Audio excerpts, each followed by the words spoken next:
made special efforts to get the lift engineer in today, and he mended it.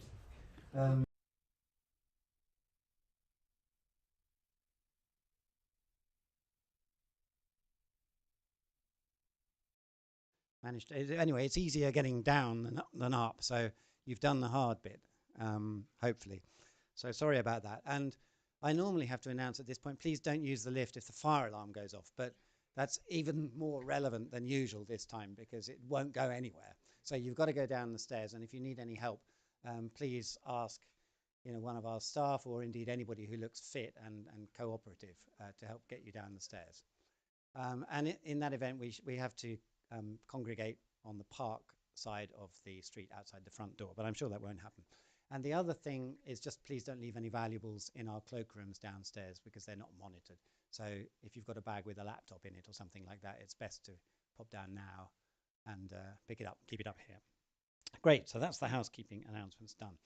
So I'm very happy after many years of trying to get Dr. Vicky Young to speak for us, I have finally succeeded.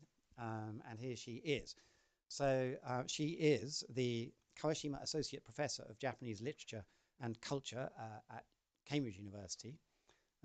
So as you can imagine, that's quite a hot seat to be the literature person at Cambridge. And Vicky in particular is a big expert on Okinawa and Okinawan literature, but she's also focused on what I suppose academics would call liminal literature or something like that. But yeah, I don't want to steal your thunder, but the sort of edges of Japanese literature and literature in translation and the sort of act of translation itself. And as I understand it, most of what she's going to talk about today is a book that actually came out about a year ago now, didn't it? Translation and the Borders of Contemporary Japanese Literature, Inciting Difference. But I'm sure it's still just as interesting a year after it came out as it was when it first came out. So I'm very much looking forward to hearing about it, Vicky. So over to you. Oh, you've got your own. I've got my own thing hooked up to me. Can everybody hear me okay? Thank you. Let me just move. Can you use the microphone? No. No. It's got, is that okay? That's okay, okay. Now I can hear myself in surround sound, which is always interesting. Thank you, first of all, to Jason for finally getting me down here. And it's a very busy week in Cambridge, so I'm both, it's been a rush down here, but also I'm delighted to just escape to London for the day. It's a really nice excuse. And to everybody else at the Daiwa Anglo-Japanese Foundation who made this event possible, and indeed to all of you for coming out on a very cold January evening. This setting also feels particularly meaningful, given Daiwa's stated purpose, according to its website, to support closer links between Britain and Japan, since the central concerns that underpin my talk this evening derive precisely from a long-standing personal and academic exploration of what it means to read, to teach, and to translate Japanese literature in the UK. So in fact, you already had the preview. On my first ever day teaching in Cambridge in October 2017, Kazuo Ishiguro won the Nobel Prize for Literature, an accolade whose reporting across Japanese and British media was soon shadowed by the question, what makes literature Japanese, English, British, or otherwise? And so in The Guardian, it was reported that the British author had won the Nobel, and in the Japanese, this is from the Sankei, he's reported to be an English author of Japanese birth. And this debate sort of unfolded in real time. My employment was also narrowly preceded by a movement to decolonize the curriculum in the Faculty of English at Cambridge, and there were other variations in Oxford, etc., which demanded attention be given to lesser-known areas of literary production, including writers from Britain's former colonies and critical methodologies formed outside the more dominant paradigms of North American and European and Anglophone scholarship. In my research, as Jason kindly introduced me, I have foregrounded narratives shaped by experiences of Japanese imperialism, such as those by writers from Okinawa and of Korean descent.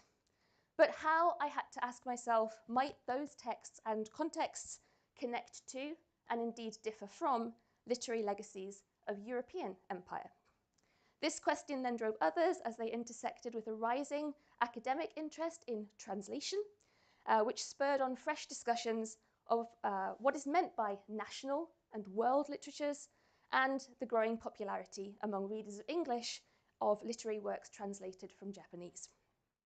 So in this talk, I'm going to try and dig deeper into some of these ideas by drawing on that first book of mine that Jason introduced, Translation and the Borders of Contemporary Literature, which was published by Routledge in June 2024. And that does feel somewhat recent, but I'll also try, as I talk, to reflect on related developments in the 18 months that have passed since then, both within the wider context that I was looking at, and indeed my own thinking and research that remain ongoing. So I'll begin by outlining the stakes. In recent years, as many of you I'm sure are well aware, Japanese literature in translation has garnered remarkable popular and critical acclaim. So in 2018, when the National Book Foundation, a US institution, reinstated its formerly retired National Book Award for Translated Literature, the first winner was the novel On the Left, as you're looking at the screen, by Tawada Yoko, translated by Margaret Mitsutani. In the US market as The Emissary, it's the same translation published by Granta in the UK as The Last Children of Tokyo. 2019, the next year, Stephen Snyder's translation of Ogawa Yoko's The Memory Police became a finalist of this very same award, and that was shortlisted in 2020 for the International Booker Prize. Also in 2020, Tokyo Ueno Station, the third title there, Morgan Giles's translation of a novel by Yumiri became the second Japanese language novel to win this National Book Award. And skip to 2022, we miss a year, a further collaboration by Tawada and Mitsutani, scattered all over the earth, added to the tally of Japanese finalists. At the same time, translations of Japanese literature in the UK, oh gosh, something's happening to this, isn't it? It's jumping, I'm sorry. Okay, hopefully that's static now. At the same time, translations of Japanese literature in the UK and of course worldwide are selling extremely well. So in August 2024, Nielsen Bookscan reported that 4 of the 11 translated fiction titles to have sold over 20,000 copies in the UK were Japanese. And that same year, 2024, in November, The Guardian reported that 43% of the 40 top-selling titles of translated fiction were Japanese, with Polly Barton's translation of Butter, this one here, by Asako Yuzuki, heading the charts. If the National Book Award's decision to retire its prize for translated literature in the 1980s indicated that a general apathy among readers of English towards fiction in translation, the decision to reintroduce this category in 2018 seems to suggest a growing interest in translation and its re-evaluation, perhaps as a literary form in its own right. This progress has been supported by translators and publishers, spearheaded by the 3% Project, which was begun at the University of Rochester in New York, which in 2017, again, that magic year, revealed that only 3% of all books purchased in English were translations, and within that, an even smaller proportion could be classed as literature. I'm really sorry, I don't know why this is doing this. Is there something? In any case, okay. Nevertheless, Japan's case within this more global situation appears compelling. So in December 1988, as Edward Fowler has recounted, the Japan Foundation invited representatives from 5 big US publishers to Tokyo, lavished them in lovely hotels, to address concerns that interest among North American readers in books written about Japan, and including. Is there something that I'm? Is there a mouse or something? Is it set to change? 5 seconds, 10 seconds. It's just shouldn't be doing that. It's moving. It might not be moving. That's fine. Sorry, apologies. So These Tokyo execs are there because interest in amongst Northern American readers of books about Japan, including translations of modern Japanese literature, are on the wane. It's declining. So there seems to be a turnaround of fortunes within 3 decades from this situation to 2018, when Tawada's book wins that award. That's quite striking. I'm not going to touch anything. I'm not going to touch anything. This turnaround is not least interesting because those 3 decades more or less map onto the Heisei period, right? 1989 to 2019. And that's an era in Japanese history which is most commonly associated with the lost decades of economic decline, and then significant disasters such as the March 11th earthquake in 2011 and the subsequent tsunami and nuclear meltdown of the Fukushima Daiichi nuclear plant that followed after that. It is just magic. Please do. It's an interactive experience in a way that we didn't imagine. So, where am I? One might therefore ask, or at least I asked, what forces might have helped to change this significant role of Japanese literature in a global setting? And why was it literature that seemed to flourish in those 30 years, otherwise marked by stagnation and narratives of crisis? Of course, to ask such questions may be churlish. These are, of course, reasons to be cheerful, and perhaps Japanese literature succeeds in the global stage just because it's really, really great. And that's what I would like my students to think. But as well as seeing the wider benefits of making more texts available in English on a personal and professional level, the increasing openness to and marketability of texts in translation allows me to entice students into the classroom, into our programs, and for me to diversify my syllabus to show that Japanese literature means, quote, more than Murakami. And this is there was the Japanese literature section in 2017, October, when I first took up my post, and you can judge the books by their covers. Translation is, of course, also a diplomatic tool, an emissary, to recall the title of Tawada's prize-winning work. Indeed, the first award exclusive to translations of Japanese literature into English, named after the scholar Donald Keene, was funded by the Japan-US Friendship Commission. Writers and scholars have also expanded on this diplomatic function. In a survey of existing translations written in 1991, so the beginning of this 3-decade upward rise, Norma Field alludes to the processes by which the selections made by translators since the 1950s had become imbricated, whether consciously or not, in the process of canon formation. So these were the people bringing the likes of Kawabata Yasunari, Japan's first Nobel laureate, into English, and also instilling certain cultural associations between Japanese literature, its central themes, and aesthetics. More recently, the scholar Margaret Hillenbrand has described Murakami and his global success as a conduit to cosmopolitan cultural citizenship, pointing to the personal responses that his fiction has produced and inspired, amongst producers in China, Hong Kong, and Taiwan. Although Hillenbrand's concern lies in cinematic remakes and other transmedial interpretations rather than translation per se, it is, of course, translation in the first instance that makes those creative endeavors possible. And what this creativity illustrates in her assessment is a desire for a transnational popular culture through which to express a new mode of East Asian identity that is uprooted from notions of the self, who or what am I, that is elsewhere, as she writes, conceived in dictatorially nationalist terms. However, despite assertions that Murakami's worldwide sales place him in the category of a global rather than Japanese writer, the nation remains the primary unit and form of address in these discussions. This is explicit in the tallies recorded for prizes such as the Nobel, the Nielsen statistics that I showed you just a few slides earlier, and something as mundane as my job title.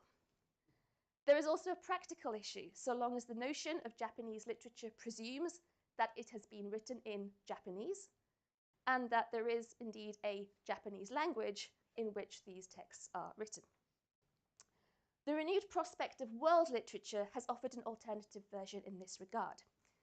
In the Japanese context, world literature, sekai bungaku, was until rather recently conceived of as a category of texts distinct from Japanese literature, or nihon bungaku, much like connotations of world music had in old branches of HMV, etc. However, since the mid-1990s, new iterations have emerged from within comparative literature studies that have begun to revise that understanding. While these definitions are multiple and evolving, the one that I took up that seemed to have taken hold most evidently within Japanese literature and Japanese literary studies is that of David Damrosch, who in this book, published in 2003, argued that the work of world literature is first, a work of literature, okay, and second, one that circulates beyond its point of origin. This maxim summarizes the scholarly vision that is developed in parallel with the more popular contexts that I've just described, to entrench the notion that literature gains in translation. Expressed otherwise, in this global age, the opportunity to be classed among a new world literature underscores the interests for writers, texts, and the nations that claim them to be successful in translation. The current proliferation of prizes for translated literature suggests that there are ways to assess whether a translation is good or bad, successful or not. However, if this question suggests the skills of the translator, it also seems to have something to do with an inherent quality, an inherent translatability of the text itself. For example, in an essay titled The Murakami Effect, Stephen Snyder, translator of The Memory Police, who appeared a few slides ago, proposed that Murakami's writing succeeds in translation and finds a global audience exactly because it is intended for translation from the original place of its creation. Here, Snyder is basing his assessment on the fact that Murakami is himself an experienced translator of North American fiction. He translated such works as The Great Gatsby and Catcher in the Rye into Japanese. And therefore, he has some insight into how writing for translation works. In other words, Snyder says, Murakami's writing demonstrates its own translatability just from the way that it is produced. But Snyder also cautions that this runs the risk of conditioning readers and publishers to expect the same kinds of literary voices from other Japanese writers, and thus threatens to construct a homogeneous, a singular image of Japanese literature that overlooks the wider diversity of texts produced in Japanese. And Snyder makes a comparison with an author named Mizumura Minai, who writes in English and Japanese, and poses the question, what happens if you have a bilingual text in English and Japanese, and you translate it into English? What do you do? Translations do exist. I'll not spoil it for you if you're interested to go and find out. But I've put an example in here, which is the translation of Kawakami Miyako's Breasts and Eggs. And this was celebrated amongst the sort of diversification of the image of Japanese literature in translation by paying attention to writing by women. But what struck me when I saw this, again, judging books by covers, which I probably shouldn't do sometimes, is that above the title and above the author's name, we have a quote from Murakami Haruki saying, "It took my breath away," as if this is the seal of approval that readers need in order to pick up this book.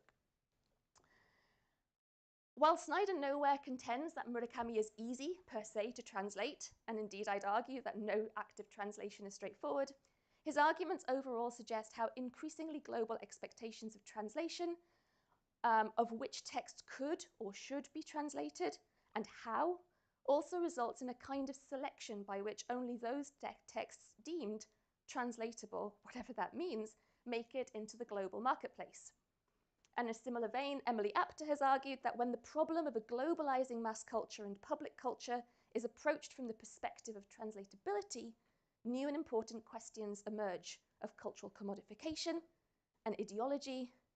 How, then, do some works gain international visibility while others do not?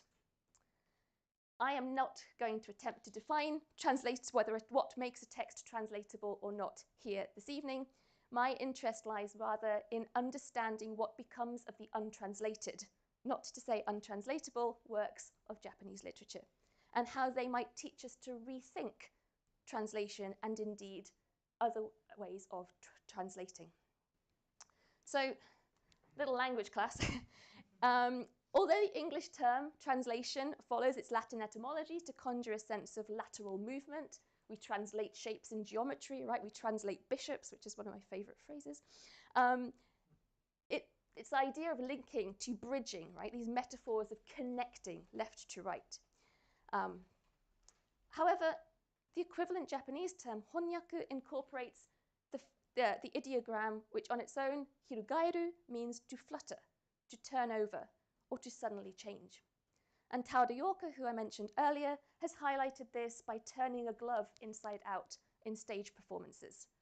And in a separate interview with the scholar of German literature, Bettina Brandt, she describes this action as suggesting a slightly dramatic and romantic gesture that makes it possible to show the flip side of something in an unexpected way. While this linguistic framing places emphasis upon the precise textual challenges of translation, in citing Snyder's essay on the dangers of homogenization, I also mean to invoke other questions, namely, what image of the nation does literature in translation place on the global stage to be consumed? And as a reminder, we have surrealism, cat phase, and lots of cats in the Guardian's analysis. To be clear, the image of Japanese literature in translation today is without question more diverse than it was. And yet that diversity remains limited. And I say this with compassion because the task of translating can never be complete.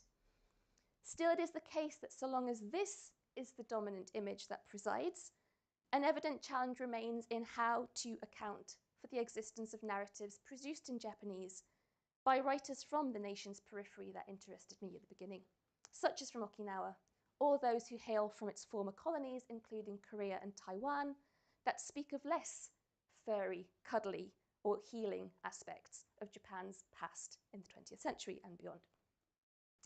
I'm just going to grab my water.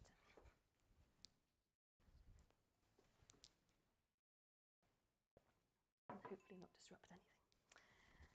So at this juncture, I wish to introduce the work of a writer that has occupied my energy and entertained me for many decades now, by the name of Sakiyama Tami.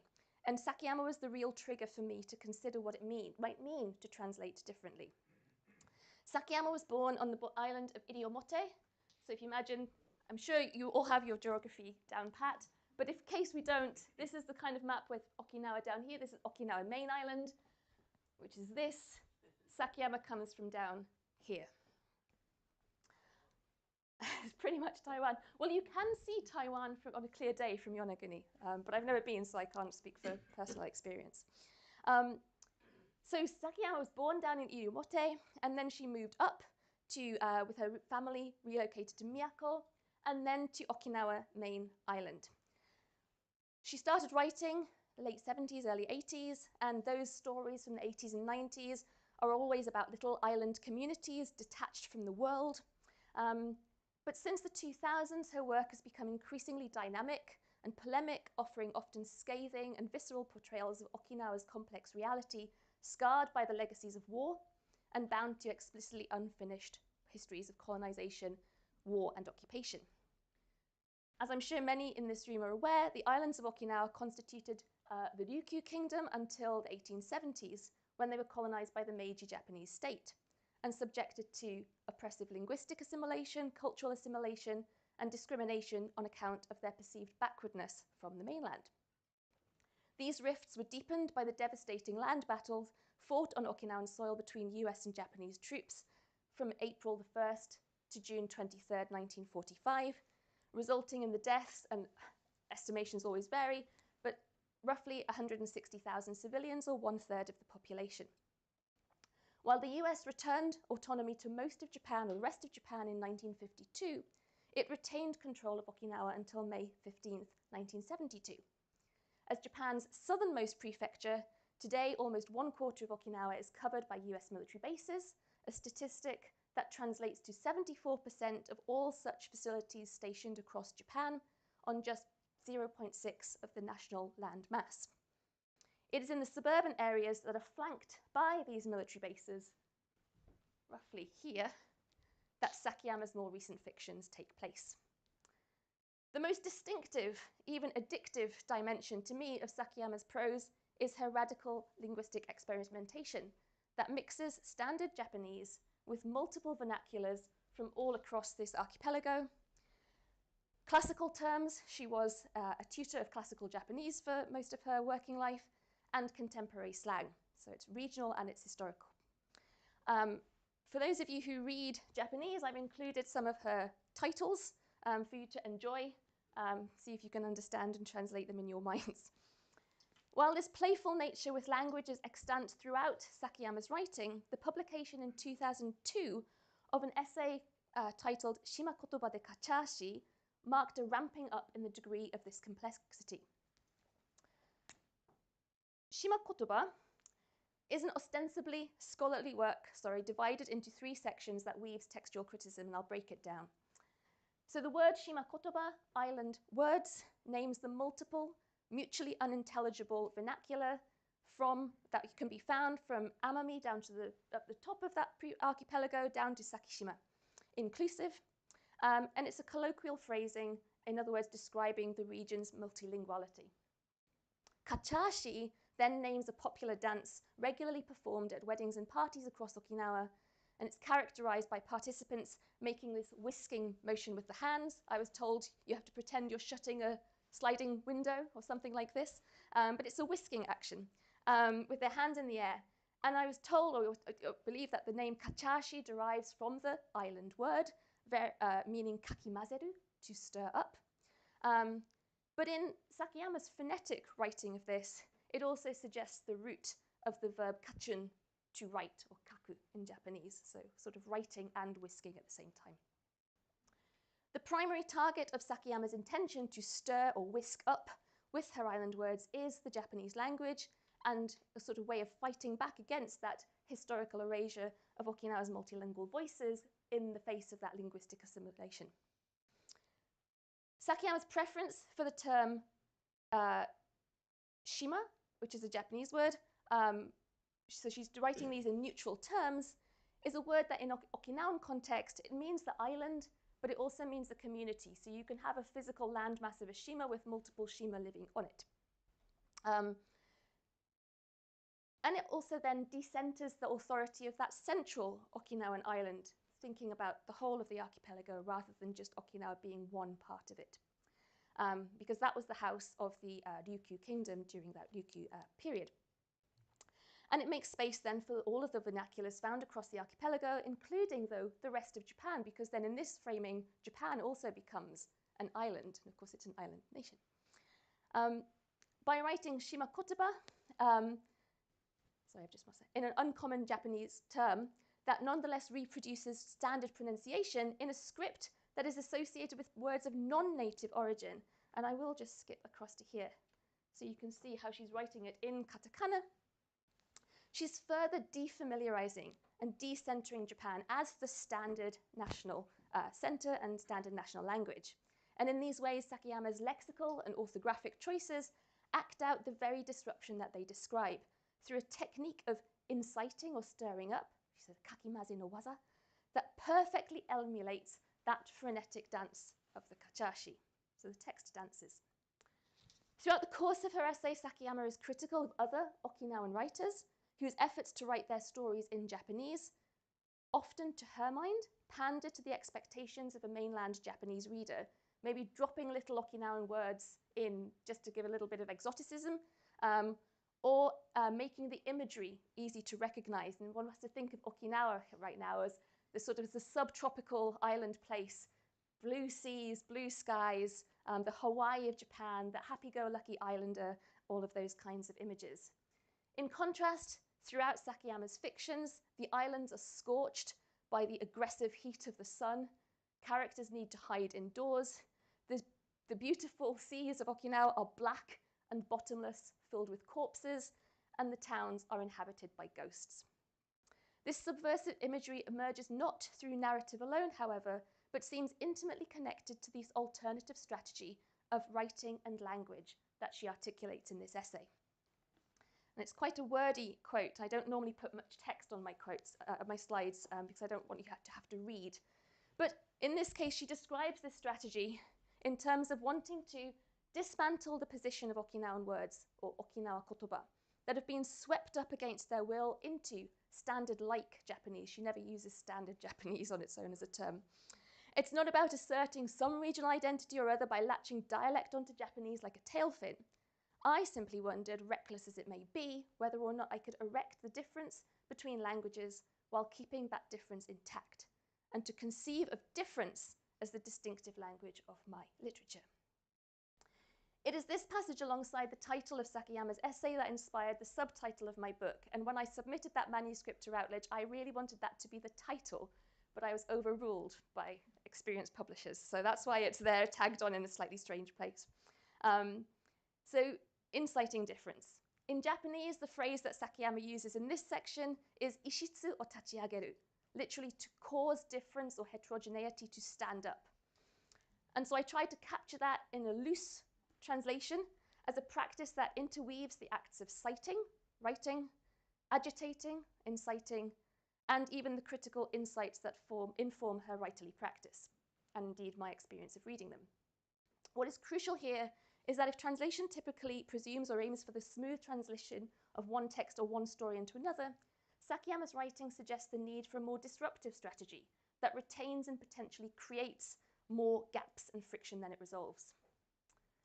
In Shiba Kotoba's second section, Sakayama unleashes the full intent of this guerrilla strategy, her term, rooted in linguistic difference, to wrest open history. While the term guerrilla suggests a figure fighting against the nation, it evokes multiple associations within Okinawa's recent past. First, the young men who were rounded up by Japanese troops and deployed into homeland defense battalions during the fighting of 1945. And second, the role of US military bases and troops stationed in Okinawa during the conflict in Vietnam. Sakayama even adds a further layer onto this image when she describes how these island words might be deployed in a suicide attack, jibaku tero, that could blow to smithereens the monolithic tower or biru of Japanese language. She was writing this 1 year after 9/11, and at that point Sakayama checks, or the narrator of her essay, checks herself in an almost comic moment. Did she say guerrilla? However, by writing the term strategy in Japanese using the characters to write and war or battle, so it's a writerly battle, she makes clear that her target is language, not human life, because it's language that can withstand being orphaned, exiled, and placed on the brink of death. And she uses here a term, shinigatagata. Shinu is the verb in Japanese to die. Shinigatai might think of something that's impossible to die as the difficulty of dying. Gata gata then is this sort of rhythmic, the gunfire, the rattling, the dismantling of all of these different things. And shini in Okinawan means very. So you have all of these things layered into one term. I don't know how to translate that in a single way without a lot of footnotes.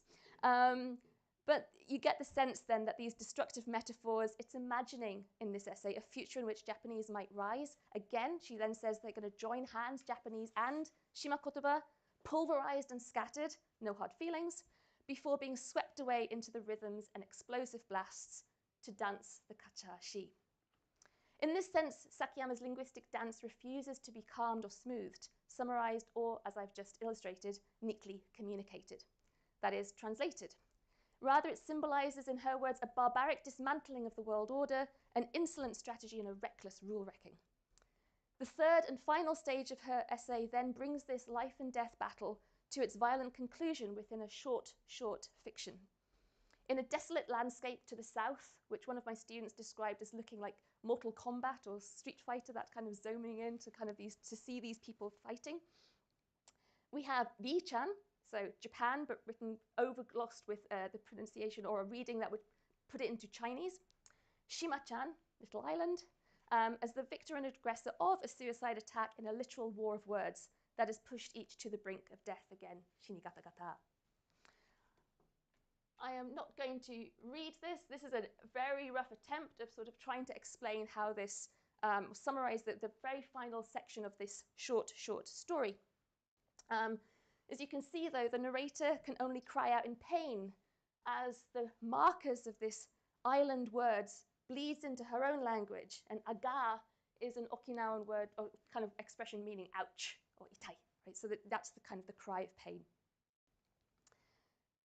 Sakiyama but then renders this, as you can see, this violence onto the page in broken, fragmented strings. There's a lot of katakana, there's a lot of ellipsis. It's not a smooth narrative sentence, let alone story. And as the two characters then fall into silence, the story and essay close by panning out to a narrator who asks, can this story and its battered words, which replicate the landscape and characters they describe, ever gain circulation in the world as a novel written in Japanese? Reading Sakiyama's essay thus seems too salient when considering the invisibility or visibility in different ways of Okinawan fiction within the current climate, in which translation is a marker of global success, or at least entry. In fact, since the 1990s, there have been volumes of Okinawan fiction published in English translation, and at the time these were lauded for promoting the diversity, dare I say the decolonisation of Japanese literature. However, the fact that these translations appear in specially curated anthologies, such as this was the first Southern exposure from 2000, means that their appearance is less obviously transgressive, but rather serves to give shape to the margins of Japanese literature. For example, Kina Ikue has written critically of this title specifically, whose subheading Modern Japanese Literature from Okinawa conveys a need to label those Okinawan stories in relation to the mainstream national literature and limit their effect to what she describes as the imagination and interpretation of the colonizers. In other words, Okinawan fiction appears as a variant of Japanese literature that can't really travel unless with a Japanese passport. I highlight these citations because Sakiyama's particular attention to materialities offers a firm example that might dovetail with the idea of a conscious untranslatability, and I realize I might be contradicting myself at this point, but to flip around Emily Apter's quote that I mentioned at the beginning. The question, after all, for me as a scholar, instructor, and aspiring translator of all of this, is how on earth to transmit and translate it to make it legible to English readers and indeed all of you here this evening. It is clearly not enough to focus on story. That last short story didn't really have a plot, narrative momentum, or sentence structure alone.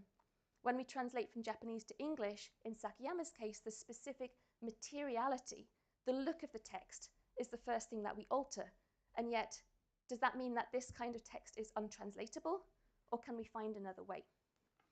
So I'm going to give one more extreme example of this attention to materiality that emerges through Sakiyama's writing. These are the titles of 7 short stories that she published first between 2006 and 2008 in the journal Subaru. They later were, it took a decade, but they finally were published in a single volume by a Nagasaki-based publishers. There's 7 stories linked, so the character who appears in the first appears in the 7th, which then sort of announced them to be a cycle of sorts. But otherwise, they're all independent stories from one another. The only things that connect them is that they start from the town of Koza, which is then renamed as Kuja, which is that a part of Okinawa now merged into Okinawa city, flanked by those major US military bases that I talked about before. They're very structurally complicated, as you can perhaps imagine now. And so their framing really is justified because they're not a narrative that is continuous, but rather they have connected themes. And one of them is about memory, about the Battle of Okinawa, about how to tell the past of history, which is significant because from 1997, there was a sort of right-wing movement that gathered momentum in terms of targeting or revising, producing new textbooks that had a particular take on history.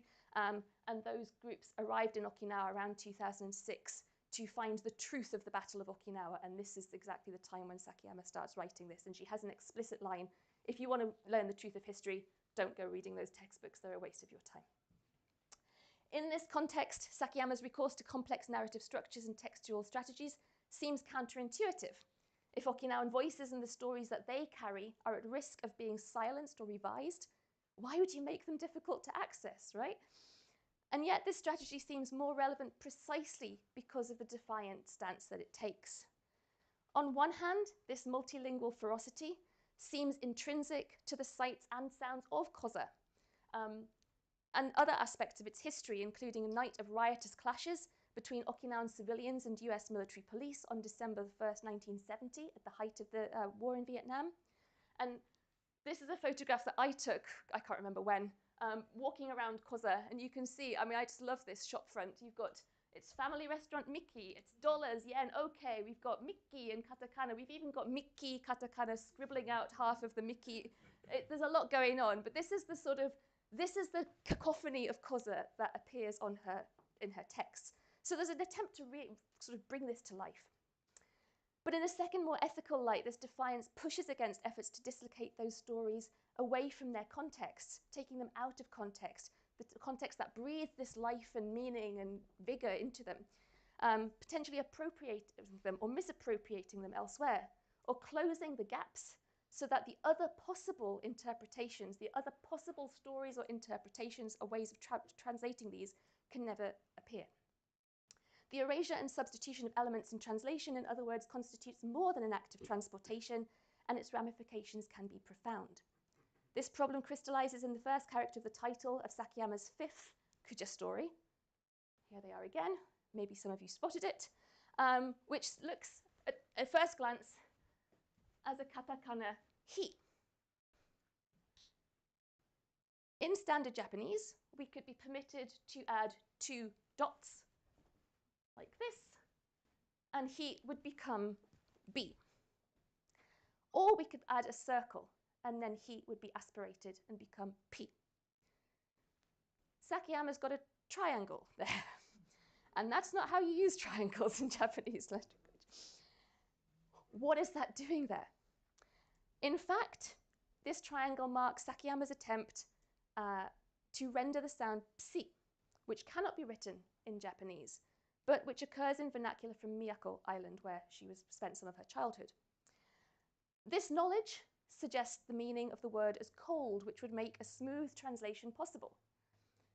But this also raises an ethical dilemma in me, before you, and the translator of Sakayama's texts, because if smoothing over is one thing, or what is lost and erased in translation is one problem, is it right that I add something that is not legible in the Japanese or the original text?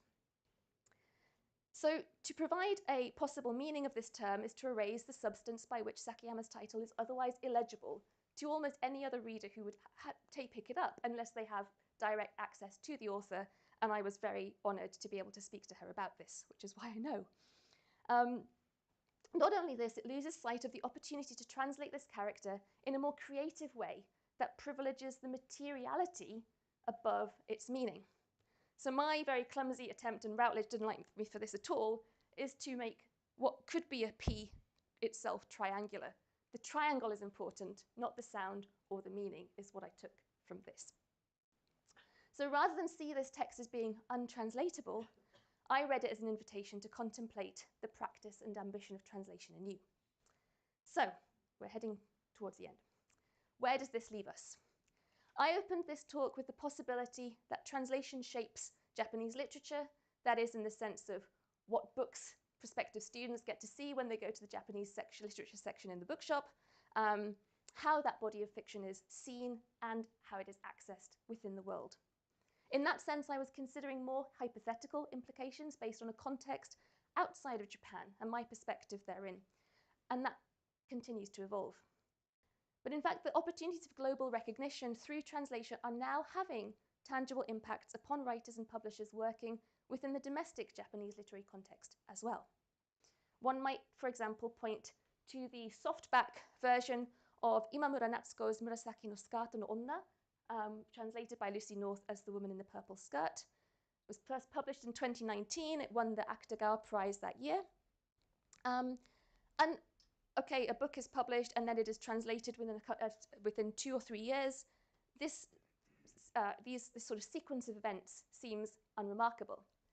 But the description of the work on the obi, or the belt, that's the sash that goes around the book, describes it as a translation publication, honyaku shippan, available in 17 countries and 17 languages, and 23 countries, revealing that translation and international recognition are now important for marketing original works to Japanese readers as well, and even within that short time span. In this case, Lucy North also wrote the critical afterword, the kaisetsu, that accompanies the text at the back of the book. And in the established tradition, these short essays were normally written by literary scholars, or sometimes a writer of a similar generation to the author of the book that was the primary focus of the text, and would offer some sort of insight into the critical themes, how to appreciate the value of this work. So the fact that in this case, that afterword is written by the translator, who talks about her decisions in how she chose what to translate how, seems to be sort of an unprecedented move in which the translators are also being able to feed back and enable readers to, well, first of all, gain recognition for their work as translators, which is important, but also sort of guides the reader into how the value of the work, and the value of the work then sort of shifts from the central themes to how easy or difficult, or what problems of translation it created. In a similar vein, I was in the branch of Kinokuniya in the Dubai Mall about a month ago, and I found this copy of Butter, which again advertises its popularity among English readers, indicating how the appeal of Japanese texts for non-Japanese readers can be used as a selling point, again for Japanese readers too. And literally last week, I learned of this brand new publication in Japan, in Japanese, by a scholar and translator, Konoso Yukiko, that reports the ongoing high sales throughout 2025. So the statistics that I had from 24 are going through, and indicating the emergence of a more critical interest within Japan in this phenomenon as well. As I said in the beginning, these are reasons to be cheerful. And if the current climate invites more translations, then this remains a case that I wish to champion. However, as long as the buzz around Japanese literature and translation seems to serve a more mainstream national interest and image, what I have hoped to share today is an invitation to always ask what little stories this bigger one omits, forgets, or even erases. And just to be a very scholarly person, in this book, Ghostly Matters, Haunting and the Sociological Imagination, Avery Gordon has written that that which appears absent can be a seething presence. That is the value that I give to Sakayama's work and many of the other texts that I haven't been able to cover this evening. Even though they may not be visible on the global stage or translatable in the sense that has become conventional today, they remain a part of the whole, that is literature written in Japanese, perhaps, corny though it may be, with a lowercase j. And by peering into these gaps and taking up these invitations, I venture that we might also find other models of translation through which these other texts, their intertexts, their contexts, can come into view. This is the flip side of the narrative with which I began, one which foregrounds the role played by those texts that remain thus far untranslated in shaping our perceptions of what Japanese literature is today, and one that asks how we might allow those texts to teach us to translate differently. Thank you very much.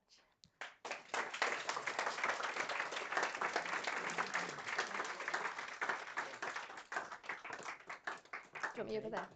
Well, take a seat. I'm going to, it's like an exam. I'm sure that we've got lots of questions coming from the audience.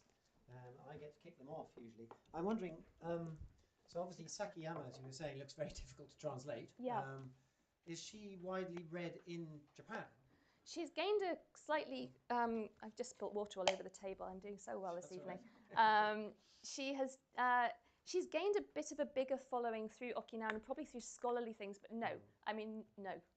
And I remember my homestay when I brought the first book back, and it was sat on the living room table, coffee table, and my host mother, when I came in from class, sort of looked at me and said, "What on earth?" So this was in Okinawa. She said, "What on earth are you reading and why? You know, this is, you know." So even within Okinawa, it's a niche. Yeah. And then within the more mainstream literature, I mean, yes. Again, it's always bothered me that I know the Japanese produce and read a huge amount of literature, but obviously not very much of it gets translated. No. And as you were showing us. I mean, what does get translated is a particular type. I think the Spectator described it as Japanese whimsy, which struck me as quite a good way to categorise a lot of the books that are getting translated at the moment. I've heard the term coffee cat books. Coffee cat, Yeah. So I'm wondering, I suppose nobody really, even Japanese people, can know. There are so many books out there that it's quite difficult to characterise them. But presumably they're not all whimsical. No, and I mean, I think that no matter how you come at it, I'm sure every reader of Japanese literature, and especially and scholarly friends who I see some here today, thank you, will have their own dimension on. Well, hang on, this doesn't make it into that dominant image. It's just that for me, it was Okinawa that came first, and so that's my. I'm not saying that this is the only way to carve this up. Let me just be clear on that. But yes, is a short answer. What was interesting? So a couple of summers. In Cambridge, I taught at a summer school which welcomed students from Japan, from Meiji University, to spend 2 or 3 weeks in Cambridge, and they get the experience of college life and they do projects. And I was roped in by a friend. It was very enjoyable, but I said, well, I can only talk about Japanese literature. So of course, these poor students from Meiji come in and think, why on earth are we come to Cambridge to learn about Japanese literature from this English woman? And they were right. But we did various exercises. I did a Taskmaster-esque thing, and they had to go to Waterstones and Heifers and find as many books as you can, because that section of Japanese literature is no longer a discrete section. The Japanese books are scattered around, and so could they recognize it as a translation exercise as much as anything else? And they still just must have been utterly perplexed, but their favourite place in Cambridge was Wetherspoons, of course. And on the very last day of their classes, they came to me and said, we were in Wetherspoons last night and ordering at the bar, and some local had tapped on their shoulder and said, where are you from? And they said, Japan. And, oh, Murakami Haruki. And they were, oh, now we understand. Because, of course, day one, they were all, we don't read this. So it was I felt vindicated. Well, anyway, I'm sure there are lots of questions out there. So please, if you'd like to ask one, raise your hand. Joy, you're first. I thought that was brilliant. Thank you. We've got a microphone for you here. Oh, sorry. Well, I said I thought it was brilliant. I wanted to make a comparison with Scots. Because, and my question was the same as Jason's at the beginning, because I belong to several book groups, and so I see people struggling with Japanese translations and also things that are written in with Scots, and they can take so much. So they'll read stuff that's got not too much Scots in, but Scots is now really popular. So people are publishing books pretty much in Scots rather than English with Scottish in. And so that's what I was going to ask, how many people in. So in the people in Japan, if they don't read it, is it because there's too much Okinawan, or because they don't like her? What can you say why they don't read it? Because English people read some Scots. I mean, and as you know, a book with lots of Scots won the Booker Prize. Not long ago. So, I mean, I can't explain why people don't read it any more than I can explain why I do. But there are some authors from Okinawa who did make it big, make it kind of on a national level. So if I say Okinawa literature to people, and I use that, I'm allergic to categories, as you may have gathered. But for the sake of simplicity in a conversation, the common response is, hey, there's an Okinawan literature as well. And if they have heard of anything, they may have heard of either Oshiro Tatsuhiro, who was the first writer from Okinawa to win the Akutagawa Prize in 1967, and possibly Medoruma Shun, who has a bit more wider acclaim, and he won Akutagawa in 1997.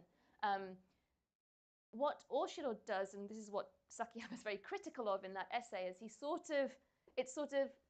keeps the Okinawan language only to quoted speech. So all of the description is in standard Japanese. And then the speech that is sort of made into an Okinawan vernacular voice, it's normally just a little kind of quirk at the end. Or there's a furigana gloss. So it's in translation for you on the page. So it is accessible. Sakiyama doesn't do that. She'll just do whatever she feels like, I think. Sometimes she translates it, sometimes she doesn't, sometimes it's just katakana, and it is just exploding in your face. But on a wider thing, I think, so I don't know to what extent there's an interest in finding those types of texts. I mean, in the 1990s, you know, Okinawa, this boom of tourism that was coming through, but literature wasn't part of that. You know, it was much more music and I suppose kind of, you know, more enjoyable cultural forms rather than having to pick up a book. There was something else that I was thinking about with that. It might come back to me, but yeah. I'm happy to give this away, but I do have another. Can I ask another? Well, okay. Go on then. Put your hand up quickly if you like. Well, it was just the same people who I read with. Is what happens when they read Japanese literature in translation, and this is a question related to your subject, I think. So sometimes they learn about Japan, and sometimes they don't. And butter, they just didn't learn anything. Yeah. I don't think. I mean, they made lots of comments and lots of discussion, and I felt really sad at the end because they didn't even want to follow anything up. They were so kind of. I mean, the book they were interested in. Yeah. So probably lots of you have read butter in this. So anyway. Well, just while you're, the one thing I was going to say, that series of short stories, they said it took a decade for it to be published in a single volume, and that's because Subaru is a Japanese, like a Tokyo-based journal, and they published these short stories. Then Sakayama went back to them to ask, so the publishing house who produces Subaru is Shueisha, and asked if they would put them in a single volume, and said, oh, not until you rewrite them. Nobody's going to read it, nobody's going to buy it. And that's why it took a decade, because she just said, well, okay, yeah, I'll go and write something else. Yeah, nobody would buy it, nobody would read it. So, and there was a time in which I was thinking about doing, but I mean, the translation was just going to take too long. And then she did other things and then found this Nagasaki-based. Right, we have got, I think, quite a lot of hands. Yeah, so sorry. reaching to go up. Let's take the one right at the back in the corner there. Oh, you got the mic already. Okay, well, you'll be next. Sorry, I'll try and keep my answers short. Thank you. I'd like to thank you for that presentation as well. I found that really interesting. And I would like to ask a more... Rosie, my name's Rosie. And I would like to ask perhaps a more philosophical question, as I'm a philosophy student, and I think your topic very much is essentially the same topic as my dissertation. Oh. And essentially what I'd like to ask is, from my impression was that you don't really believe that a perfect translation, whatever that means, is possible. So there's always some kind of like loss of meaning in translation. And I'd like to ask like whether you think that with that loss of meaning, there's also like a loss of aesthetic value, so to say. So if a translation is less aesthetically valuable compared to the original artwork or literature, and if not less aesthetically valuable, like what does that loss of meaning mean? Okay. Sorry, that was Short quite answer. I think there are going to be quite a lot of questions, so let's keep both the questions and the answers reasonably short. I mean, I think what I was trying, I mean, I'm living in the fairy tale land in which I'm not trying to translate something for a commercial marketplace. I'm thinking about, I guess, yes, on a philosophical level. I don't think you could realistically translate some of the ways that I've translated in my book as a, you know, that I wouldn't want to read that book in translation, right? So it would become incredibly cumbersome. But I think there's more at stake than just the narrative, and this taps into what Joy was saying, that there's so many texts nowadays which are translated and the emphasis seems to be narrative, and I've got students who read these stories and they're not really interested in what the language is being, you know, it's about the identities of the characters being placed on on the pages. And I think as a literary scholar that lacks something for me because I want to get my hands dirty in this. Right, so let's take that question right at the back. We'll give you some exercise, Benjamin. And let's try and keep them short because I think there are going to be plenty of questions and answers. Okay, thank you. I have, I guess, a question and just an observation as well. I'm going to stand. Sorry, my name's Tyreek. I've got a question. Sorry, I'll stand. I've got He's standing up. Yeah. I've got a question and an observation, but I'll start with the observation first. So I was noticing when, like, quite recently I went to Waterstones in Birmingham, where I'm from, and they've gradually started having a Japanese language section, where there's like a small, very, very small number of Japanese books in Japanese. And that was something that maybe last year I didn't notice. So I found that really interesting. I guess my first thing is like your thoughts on that in regards to why that is. I mean, I spoke to Waterstones there. They weren't really promoting it. It just appeared. And then I just straight away bought a copy of like Before the Coffee Gets Cold, but Convenience Store Woman in Japanese language. Okay. But so that was something I wanted to ask. And then just another thing, just very quick question. We talk about the Okinawa and the literature there, but what is there anything that you've got to say about, I guess, you've definitely looked at this, about the Ainu people and maybe what literature they might have as well? Yeah. So in terms of Japanese language text appearing in Waterstones in Birmingham, I have no idea. I'm not even gonna attempt. But it's reassuring if there's an interest in reading, languages that aren't just in English. There's all sorts of reasons why that could be. I would venture. Ainu is a different thing. Heidi will know more about it. She's my former student, but she's been looking at Ainu a bit more. The difficulty with Ainu is that there wasn't a written culture. And so there isn't this, I wouldn't say there isn't an Ainu literature, but it doesn't have the same, like say in Okinawa, you've got something that goes way back to the Ryukyuan kingdom and these very classical Ryuka poetic forms and court, like the kind of things that were written within the Ryukyu court. So it's a very different beast, and I haven't spent too much time looking at Ainu, I must admit, but I think that's the biggest distinction which sort of accounts for, the differences as well. Thank you. Okay, so Margaret, you're next, I think, and then we'll come to this side. All right. My name is Maggie Ellis, and I'm a very old lady, but I'm most impressed by your ability to understand and speak Japanese. There are very few women. I think there's more. There's more. No. We're interested, but we don't speak it. Okay. Now, I wanted to make 3 quick points. Okay. I was first in Japan in 1984 when I was to speak at an orthopedic surgeons conference in Kyoto. Okay. And when I had to submit my paper, of course, and I had to agree it with the people I worked with at the Royal London Hospital when I was on the staff there, I went with great trepidation. I'd spoken at other orthopedic international conferences, but never so far away from home. And we agreed that we would have holiday at the same time. That was also very interesting. But in 1984, I worked at the Royal London Hospital with a lot of women. And I have to say, when I went to the conference in Kyoto, I was the only woman speaking and 2,000 men. So that's point number 1. Okay. Point number 2, I went to Estonia to a conference where I was invited in 1989. Now, when I went to Estonia, it was occupied by Russia. So I got a Russian dictionary and took it with me. And when we were offloaded in high security in Tallinn docks, we were met with great enthusiasm by our main Estonian person. And he said, "Oh, thank goodness you've come," in the most stunningly wonderful English, which is what I expected, because I had communication with them. Now, this sounds strange, but I had my Russian dictionary, and I thought, well, I'll have it in my hand. And they said, "What the hell have you got that for?" And I said, "Well, I didn't want to appear rude."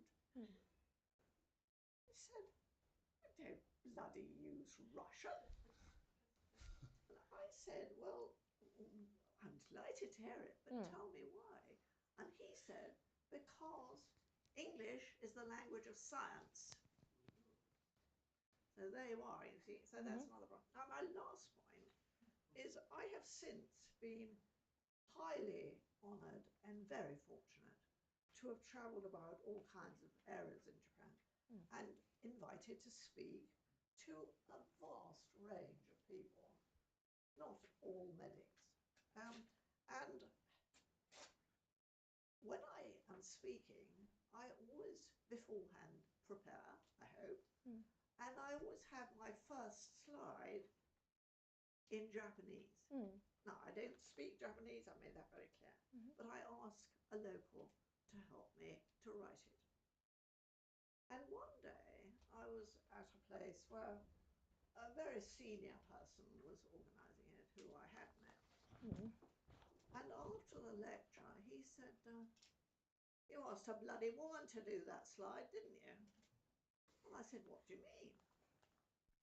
I said, "Well, I did. I actually asked your colleague, Dr. Stokes." He said, "You're a stupid woman." I said, "Well, why? She's not stupid." Mm. He said she was speaking Japanese women language. Okay. And I had not realized that in Japan, women have a lower style of language. Well, that's a good.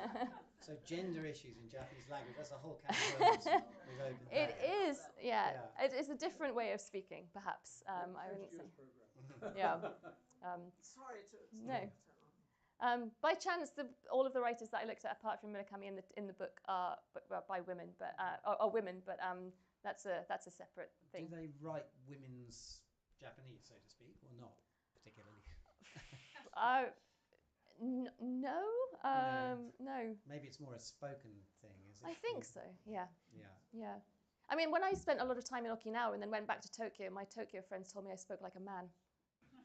So that's the. Well, feel free to comment on the other 2 points if you want to as well, but I'm going to move on with these conscious that you questions. have. Yeah, so shall we take both of these questions here near the front, one after the other? Thank you very much. Can you explain more about world literature, what it is and what it isn't? Well. Okay, so let part that. Sure. Write yeah. it down. I will. And I'll write it down. One, two away from you. If you can just pass the microphone along.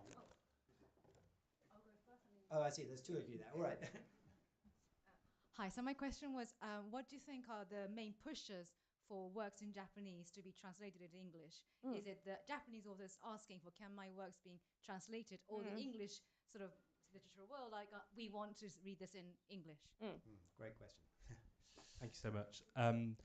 My question is about the translating of other languages into Japanese. Yeah. You've used Okinawan as an example and uses katakana. When places like Korea or Dongbei China are writing about kind of times of empire and Japanese colonization, how do the Japanese versions of these texts write Korean, Chinese, and other such languages? Do they use katakana? Are they using Hangul or Chinese? I just wondered what you thought about other areas rendering their languages into Japanese. Thank you. Okay. Shall I hit those Let's first? deal with those three. And Okay. I know there's some further back. Short answer to what is world literature? Who knows? But it seemed to capture people's imagination. So the origins are Goethe and Weltliteratur, an age of empire, and sort of the idea that the nation as a unit is dissolving in meaning. And then it's sort of, but he was really looking at Persian poetry and such things. So, and then it sort of disappears out of sight, and it starts to rise up again in the 1990s in comparative literary studies. I think and there's a few iterations of this. One, who is it? Pascal Casanova, fabulous name, in 1995 talks about sort of the world of French letters, right? So again, it's connected to empire, but then looking in a more sort of post-colonial way of thinking, what are writers who write in French because they've been colonized and then have French as their imposed tongue? How do we talk about that? He was pushing against some Eurocentrism, but has been criticized for doing that. That Damrosch, since he wrote that book in 2003, has revised his argument and done a lot more. It's quite a simplistic argument, I would venture, in 2003. So I wouldn't want to just typecast him in what he says there. The thing that I have found with talking, or when I hear this and read it in Japanese, is that is, as I said, the idea that has taken hold. And it is this idea that the text that is translated, it becomes world literature, this amorphous, inconsistent term. It gains, I presume, because the comparative literary scholar can read it and read it alongside another text that they want to compare it to. And of course, it gains because it makes money. So that's the sort of what a cynical way. I think, again, my allergy to categories continues, but it's an evolving sort of field. But for some reason, at the same time as this translation sort of boom, it's gained some kind of cultural currency.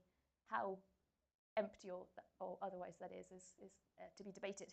The main push, probably money, right? No, I mean, but I think there is an awareness that, you know, it's the kind of, if you've read a book, and this is the whole Murakami phenomenon, right? If you've read a book and you enjoy it, you go and buy you want to read another book by that same writer because you like their style, you like the things that they write. What is happening now, I would suggest, and this is a bit sort of armchair theorizing perhaps, but we have these almost pairings now of contemporary writers with their translators. And actually I've seen students, I've spoken to people at dinners and things who say, you know, I really like that translator. So it's shifting as well. So I think there is a desire for it, but of course, if something's selling, and this was this whole idea before they were trying to diversify Japanese literature, who's going to be the next Murakami? And the very last, the Japanese book, I listened to saw a video of her promoting this, and she said, it's no longer that, it's who's going to be the next Murata Sayaka, the author of Convenience and Installment. Translations of other languages into Japanese, I mean, I think it depends. I don't want to give the impression that Sakiyama's Okinawan is always in katakana. Sometimes it's not. Sometimes she doesn't use language at all. There are examples where she's got almost like, you know, the font wingdings, is it? Where it's like just triangle, star, circle. She's got characters who scream and that's what comes out of their mouth. Interestingly, in English translation, that was completely omitted. They opened their mouths. And it's like, I'm sure the English for circle is circle, but, you know, wingdings, but whatever, there must be decisions that were made. So I can't answer that. But what I would say is that there is, at the same time as Japanese literature is becoming quite popular elsewhere, it seems that writing, for example, by Korean authors especially, has started to, the sales of that has started to increase in Japan. So there's maybe interesting dynamics to be explored there. Okay, I think we've got time for one more quick round of questions, and there were some hands somewhere at the back. Yes, is it just one, or anyone else want to get a quick question in? Okay. So we'll just take these two questions and then we'll have to wrap it up, I think. My name's Helen O'Horan. I work as a literary translator. And I have usually a list of books that I want to translate. And whenever I talk to a publisher or an agent, I tell them, I give them this list, or I sort of try and pick and choose and see if they're interested in it. And for the past year, all I've heard is, oh, that's nice, but who's the next butter? Who's writing the next butter? So I was wondering, have you spoken to any publishers or agents about Sakiyama's work? Is that something you consider doing, or? No. I'm sitting on a couple of short story translations. She has been translated. So the scholar who I cited, Kina Ikoe, she's a professor at the University of the Ryukyus in Okinawa. She translated one of those stories actually. And it's incredible because it's all footnoted and it's quite an elaborate exercise. They differ in their degree of complexity, and Kina consulted Sakiyama which one she should translate, misremembered it and picked the hardest. So it was quite an agonizing task for her. There is another story by Sakiyama which has appeared in a different anthology in English translation, and that's the one I've described, where this stream of circles and stars and stuff is just completely cut. So I haven't thought about approaching that. I don't have time, but I would love to. It's the passion project that I would do if I was in my other life. Yes. Okay, and finally, have we got the mic, Benjamin? Up here at the front. Yeah. I'm not sure that there are very many examples, but in terms of writers whose first language is not Japanese, but who have written in Japanese, and I can think of Lee Kotomi, yes, who has won the Akutagawa Prize, yep, and Mikhail Feria, who is quite an experimental writer, also in French, mainly in French, has written in Japanese as well. Yep. So how do they fit into your thinking? So Tawada, who I talked about, she's Japanese but writes in German. And she was part of, sort of heralded as this new sort of, another iteration of the translation. Transborder was the term that became floated around, Ekkyo Bungaku, as writing from Japanese and going across into another language. So again, it's this lateral movement, right? And Japanese exists and German exists, and the writer moves between the two. Then we have, I mean, there's Levi Hideo, an American-born writer of Japanese, Shirin Nezamafi, who's Iranian, who writes about, who's written in Japanese. What's interesting is that as the sort of narrative unfolded, and I missed out a big, well, I didn't include it in what we're talking about today. The narrative around transborder, as I've just said, is then it's very cosmopolitan. It's, you know, you move from one place to the next, ta-da. And I would go to Japan and say, I'm looking at Sakayama and I'm looking at Tawada, and I was looking at Iangji, who is an ethnic Korean writer of Japanese prose. And the general response was, well, Sakayama and E are marginal. Tawada's transborder. And I'm thinking, is that margin the same as that? But how is this? What's the difference between a margin and a border in this? So I looked at Tawada for different reasons, which I'll not elaborate on now, otherwise it will take too much time. But she's interesting because, you know, if she writes the same text in Japanese and German and only one gets translated, what happens to the untranslated version again, right? That was how it sort of connected in my thinking. The celebration then around these other writers, I mean, there was a lot of resistance, and a lot of this original research was done when I was in Japan in 2008. Levi Hideo, 2008 was when Yan Yi, a writer born in Harbin, born and raised in Chinese, won the Akutagawa Prize, and it was the first non-Japanese writer to win the prize. And there was a lot of media coverage of this and what is happening to our pure literature, right? What's happening to the Japanese language if somebody can come in from elsewhere and write a novel that's worthy of this esteemed award? So it's an interesting context. I haven't done too much looking at the individual writers, but it does seem to be kind of couched in that internationalization. Actually, what then happened, although Tawada was celebrated as the transborder writer, you know, of the epitome, later versions of books around transborder literature, were not bothered with Okinawan and ethnic Korean writers because they weren't transborder in the same way. And increasingly, transborder was defined as writers who are foreign who write in Japanese, which Tawada is not. So there's an interesting sort of flipping of the narrative. Right, well, what a fascinating discussion, but it's great that there's so much interest in Japanese literature, whether in translation or not, and as evidenced by the very crowded and perhaps slightly hot room that we're in. We're going to go downstairs and be equally crowded downstairs, but we have got drinks, and I hope you'll feel free to continue the discussion between yourselves and also with Vicky, to whom we owe some thanks, I think. So thank you very much. Thank you very much.